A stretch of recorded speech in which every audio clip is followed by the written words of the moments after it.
will talk to you. And you need to do that because you need to keep your network going. You need to keep that maintenance going. You need to reach out to people in your network every now and then just to say, hey, how you doing? I was talking to one gentleman today. He hadn't talked with one of his networking people for 3 years. He's like, I'm really feeling bad about it. And then I called him just out of the blue. And I just said, the heck of it, I'm going to call and see what's up. He's like, hey, Bobby, how you doing? Great, Tom, good to hear from you. What's it been, a couple of years now? Yeah, how's the family? Did you go on that vacation? He said it was great, and the guy wound up making a big sale out of it. So, nurture that network. Now, I'm going pretty fast here, but I want to, I'm kind of blowing through some different questions and sections because we've got the breakout section, so I'm happy to entertain questions at that point in time, but I want to make sure everyone's going because we've got no air conditioning and those cookies are calling my name. Job fairs. Common mistakes at the job fairs. This is my do not list. Do not chew gum or eat snacks at the job fair. Do not visit employers in groups. Go at it by yourself. Don't bring your friends. Don't bring your dog or anyone else. Don't bring your children. I know that's sometimes tough to do, but it's a distraction because you might get into a serious long conversation with somebody, and like if it's my son who wants my attention every 30 seconds, avoid that distraction. Don't wear your sunglasses on your head. I thought that was interesting. I was like, well, tell me, don't wear your sunglasses? So yeah, then it means you're just coming in, you're not prepared, you're not thinking, you just walked in, you're not thinking about your appearance. I was like, really? No, I didn't think about that. Don't interrupt other job seekers while you wait your turn. Use the time to go over your company brochures or practice your pitch. Don't monopolize their time. Don't be like, hey, I need that job. Can you please give me that job? No, don't read them your whole laundry list. Don't ask questions about salary, benefits, visa, anything like that. Just get general information about the job, about the company. Do at the job fair. A couple of these might sound like do nots, but they're really do's. Do turn off your cell phones and pagers. It's one more distraction. You don't want somebody calling you and you're in the middle of a conversation. Do greet employers politely and professionally, even if they are just saying hello and they're not your target. If you're walking down the hallway and you've got boost to the left and boost to the right, and someone over here says, hey, how you doing today? I'm doing fantastic. Thank you very much for asking. Is the job fair going great for you? Absolutely it is. Oh, fantastic. I'm glad to hear that. Thank you. Have a great day. The reason why, all the recruiters all talk to each other. The HR community is very, very small. And when it's at a job fair, it's even smaller. And they'll say, hey, did you see the guy walking around with the sunglasses on his head? Did you see that guy that looked like Everett walking around? Man, what about that guy with that Star Wars shirt, So, remember, you're being watched. You be professional about it. Have your resumes easily accessible. Don't have to put down 4 bags and reach out all your stuff or take off your trench coat and pull it out of your pockets there. Have them ready where you can easily hand them to people. Smile. Recruiters and HR managers, when they're at job fairs, it's a long day. They see a lot of people. You'd be surprised, having been on that side of the table, how many people don't smile. And when you do get someone that smiles, who's energetic, that lifts me as the recruiter up, and I remember that person. So smile, have fun with it, and conduct yourself professionally at all times, obviously. We talked about your elevator pitch. Tom talked about it a little bit. I mentioned it earlier before. What is it? Easy to understand, 30 to 60 seconds long. Basically answer the question to yourself, why should a recruiter be interested in you? Learn it, write it out, practice it, and you're going to have more than one version. Because the last thing you want to do is when someone gets in front of you and they ask you a question and you start to freeze up because you want to give your elevator pitch, but that's, it's not the right one for this section. You're scrambling for words. No, make it conversational. You don't have to say your elevator pitch word for word every time. Have a couple of different versions for it. So that way, when your brain does freeze up, you can instantly go, version number 1, oh, can't remember it, oh, go to version number 2. Introductions, make sure once again, you come up to someone, make solid eye contact. Is it Nancy? I'm Nancy. Nancy, Everet Kamikawa. Good to meet you. Nice to meet you. Yeah. Nice handshake, eye-to-eye contact, nice smile, be sincere. Hi, my name is Joe Smith. I have 10 years of computer networking experience. I'm an expert with Linux, Microsoft XP, A+ certified, and I'm extremely interested in the network admin position that you have right there. Can you tell me a little bit more about it? That's how you start off your conversation with your recruiter. Or maybe it's, hi Nancy, I'm Everet Kamikawa. I'm a 10-year networking IT professional. I see that you've got several IT positions here, but I don't see a net admin position. Is your company by chance looking for any net admins, or do you know somebody that I can talk to about a net admin position? I certainly can check for you. Well, fantastic. Is there a time when I can follow up with you? I would say maybe tomorrow would be a good time. Tomorrow. Nancy, I really appreciate it. You are seeing a ton of people at the job fair today. Do you have a business card that I can take so I can follow up? I sure do. Do you prefer email or phone calls? Email would be perfectly Perfect. fine. Okay. Nancy, thank you very much. I really appreciate your help. Thank you very much for All stopping by. right. That's it. Simple. Don't do this. Hi, Nancy. Hi.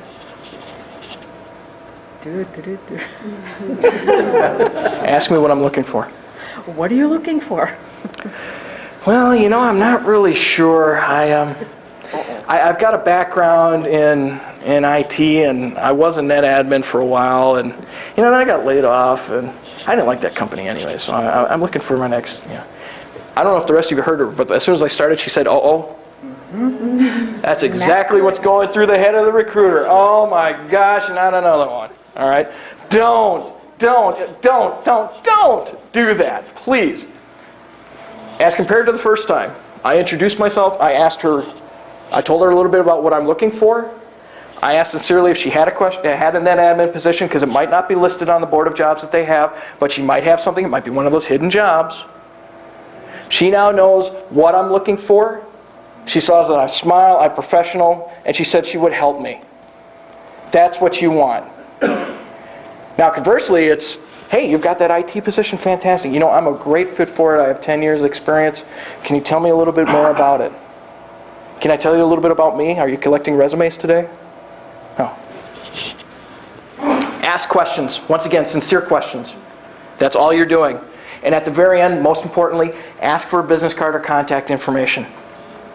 Because otherwise you'll have no idea who to follow up with. Because you will need to follow up with people. Because you want to take notes on your meetings. Every person that you talk to as an employer, jot down what the job was that you were talking about. Jot down a little bit about what that person talked to you about. Something about the connection, the conversation. Oh, I talked with Everet. He was carrying that silver pen, okay, and he worked at this particular company. Right, that's what. So that you have it straight in your mind, but also, if you had just a pleasant conversation, you can refer back to that. Everet, I met you at the job fair. I was the person wearing the blue shirt and carrying the silver pen, and we were talking about baseball and the Brewers. I'm following up on our conversation. Did you have a chance to look at my resume? Not only now do I have your contact information, I'm addressing it and it's going to get to the right person, but I've also referred to something that sparks your memory as a recruiter, because you're meeting hundreds or if not thousands of people. It's hard to keep everyone straight. Send thank you letters. Now, if you're walking down the job fair aisle, Jim, good to see you again. Thank you very much for offering that nice thanks. Is the job fair better for you since the last time I walked past? A little bit, not so much. No, not so much. You know. Are you looking for something in particular? I'm just kind of looking and seeing what's available here. Okay. This is the first job fair I've been to in a while. Okay. Well, good luck with that, and I hope everything goes well. Now, you don't need to send a thank you note in that particular case if you're just doing some little chit-chat.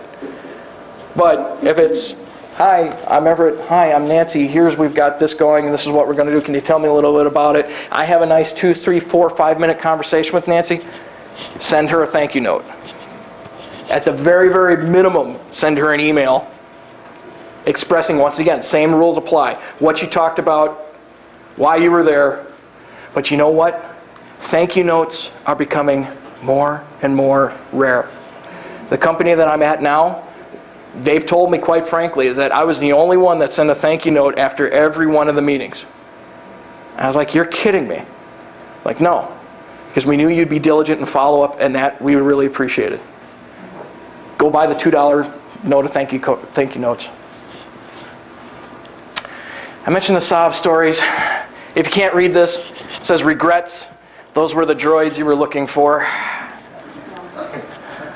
So now you've made it. You've gone to the job fairs, you've applied online, you've got a great resume. Keys to intelligent interviewing. My first one, I like this. It's not copywritten yet, so feel free to use it, is eat. I love to eat. Enthusiasm, your aura, your personal glow, your smile, your attitude. How confident do you carry yourself as a person? Are you walking slouched over to the interview? Everett, hey, thanks for coming to the interview. Come on by. Okay. Or are you carrying yourself going, hey, thank you very much, Everett. I appreciate it. By the way, I know you're getting all these Everetts confused, so I hope you realize where I'm. Then when I'm over here, I'm one Everett, and when I'm over here, I'm another. Thanks. Follow up with a thank you. Express sincere thanks at the end of the interview for their time, even if it's not a job that you're interested in. And once again, get their contact information so you can follow up with a thank you card. Prepare for your interviews. Most people think, oh, I can just go in, I can wing it. I'm an extrovert, I can talk, I can do all kinds of things. I'm an improv person. No. You want to think about a couple of things. And the reason why you want to think about a couple of things beforehand and practice and dress for success, we can go through this because I think everybody here knows that you want to look as a lady more like that and not like that. As a man, you want to look more like that and not like that. For the most part, there are exceptions. If you're applying for a machine operator job or a welder job, don't walk in a suit. You won't get the job, all right? But you want to practice because there's different questions and a different way of interviewing that's a little bit different than what it was a few years ago. So you want to start with some of the basics. Manage your time effectively. Get there 10 to 15 minutes in advance. Because guess what? If they finish up early, they come out to the lobby and you're there. Everett, I know you're scheduled for a 1 o'clock interview, but do you have a few minutes that we can start now? And I'm prepared and I'm all set to go. They're going to be energized. Hey, great, cool. Now they might only be thinking, well, good, if I finish up with this interview, then I can go to lunch. But either way, I'm there, I'm prepared, I'm ready. That makes a positive impression. First impressions. Good handshake says a lot. Don't flip their hand over. Also, if they turn your hand over, generally don't do that, bring it back to neutral. All right? Smile, eye contact. You don't want to do this. Is it Marva, right? Yes. Hi, Marva. Good to meet you. Good I'm to meet you, Everett. Yeah. Nice eye contact we're having here, right? Yes, it is. Yeah. Think I'm a psycho killer right now about it? I'm sure of it. Yeah. All right. Body language in an interview. This is one thing that when I interview people, I really look for. Once again, how confident are they? Are they slouching in their chair? Just that little bit. They're leaning on the armrest.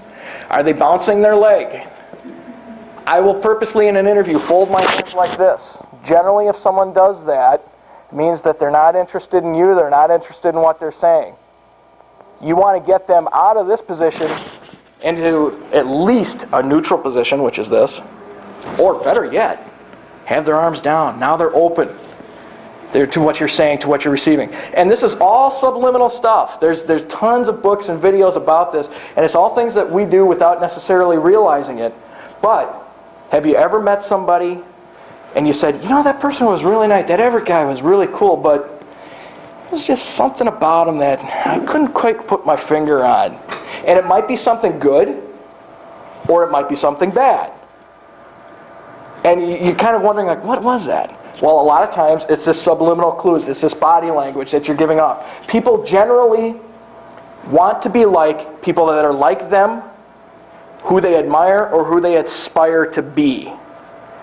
So in other words, if you're in an interview and you walk in and the